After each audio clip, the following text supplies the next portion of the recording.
కర్కాటక రాశి వారికి సోషల్ సర్కిల్ మరింతగా ఇంప్రూవ్ అవుతుంది. కుటుంబపరమైనటువంటి అంశాలలో స్వల్పమైన మార్పులు ఏర్పడతాయి. ఇంత క్రితం తండ్రి గారితోటి విభేదాలు ఏర్పడితే అవి ఇప్పుడు కాస్తంత శృతి మించే అవకాశం ఉంటుంది. వాగ్వివాదాలు, ఘర్షణ పూరితమైన వాతావరణం ఏర్పడవచ్చు. మధ్యవర్తుల సహకారంతో కొన్ని ప్రయత్నాలు మీరు చేయగలిగితే అన్ని విధాలా మంచిది. ఫాస్ట్ ఫుడ్ సెంటర్ నడిపే వారికి, బేకరీలు నడిపే వారికి, క్యాటరింగ్ లో ఉన్న వారికి కాలం అనుకూలంగా ఉంటుంది. నీ జన్మ జాతకంలో ఒకవేళ పితృశాపాలు ఉండటం గాని, లేదా శని రాహుల కలయిక ఉండటం గాని, శని మహర్దశ గాని, లేదా రాహు మహర్దశ గాని నడుస్తున్నట్లయితే పక్షులకి ప్రతిరోజు లేదా వారానికి 3 సార్లు గోధుమలను దానాగా వేయండి. ఈ చలివేంద్రాలలో మంచినీళ్ళని మీ చేతుల మీదుగా ఇవ్వండి. తద్వారా మంచి ఫలితాలు సంప్రాప్తిస్తాయి.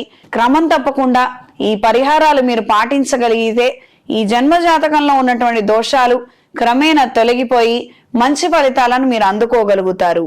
ఇవి వృత్తిరీత్యా కావచ్చు, ఆరోగ్య రీత్యా కావచ్చు, వ్యక్తిగత అభివృద్ధి రీత్యా కూడా ఇవి మీకు ఎంతగానో ఉపయోగపడతాయి. స్త్రీలకు ఈ వారం నూతన ఉద్యోగ ప్రయత్నాలు అంతంత మాత్రంగా ఉంటాయి. ఉద్యోగం మారాలని చేసే ప్రయత్నాలు కూడా అంతంత మాత్రంగానే ఉంటాయి. ఉద్యోగం వస్తుంది, కానీ ఆ ఉద్యోగానికి మీరు వెళ్ళలేరు.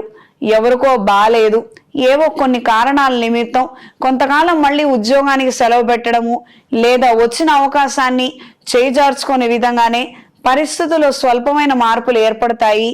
ఇది కాస్తంత గ్రహించి మెలగండి.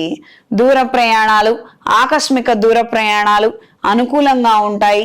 క్రితం దాచిన ధనం చేతికొచ్చే అవకాశం ఉంది. ప్రభుత్వ తరపు లీజులు, లైసెన్సులు, టెండర్లు, పెండింగ్ లో ఉన్నటువంటి బిల్స్ మంజూరవుతాయి. మంచి శుభవార్తను వినగలుగుతారు. ఈ వారం విద్యార్థులకు క్రమశిక్షణ లోపించే అవకాశం ఉంటుంది. కాస్తంత క్రమశిక్షణతో మీరు మెలగగలిగితే అన్ని విధాల మంచిది. మనకి రాలేదు, మనం చేయలేదు, మనకి చేత కాదు, ఇవన్నీ పక్కన పెట్టి నిశ్చింతగా చదువు మీద మాత్రమే టైంని కేటాయించండి. మీ ఫోకస్ ఉంచి మీరు చదవగలిగితే ఒక సబ్జెక్టు కాకపోతే ఇంకొక సబ్జెక్టు, ఒక కాలేజ్ కాకపోతే ఇంకొక కాలేజు ఖచ్చితంగా మంచిదే వస్తుంది. అది నమ్మి మెలగండి. ఏదో ఒకటైతే వస్తుంది. చదువొద్దు, వ్యాపారంలోకి వెళ్తాను, చదువొద్దు, ఏదో పని చేసుకుంటాను, ఏం ఉపయోగం లేదు చదువు లేకుండా. చదువు ఈ మధ్య కాలంలో అన్నిటికీ ఉపయోగపడుతుంది. మనం కొంచెం నేర్చుకుంటేనే మంచిది. ఇప్పుడు ఒక డెలివరీ యాప్ ఉంది.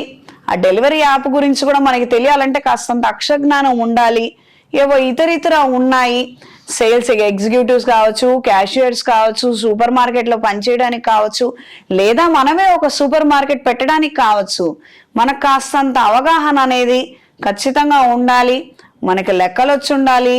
మనకి మంచి మాట తీరు పొందికి ఉండాలి. 10 మందితో కలిసిపోయేటట్టుగా మనం మెలగగలగాలి.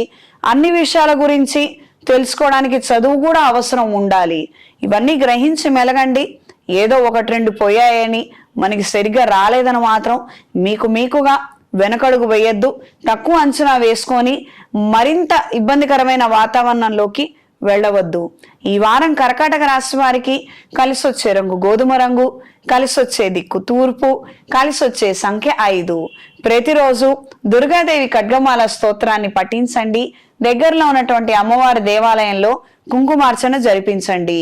ప్రత్యేకంగా ఈ మాసంలో చేసుకోదగిన పూజలు, పర్వదినాల గురించి స్పెషల్ ఎపిసోడ్ రిలీజ్ చేశాను. అందులో ఉన్నటువంటి పరిహారాలని పాటించండి.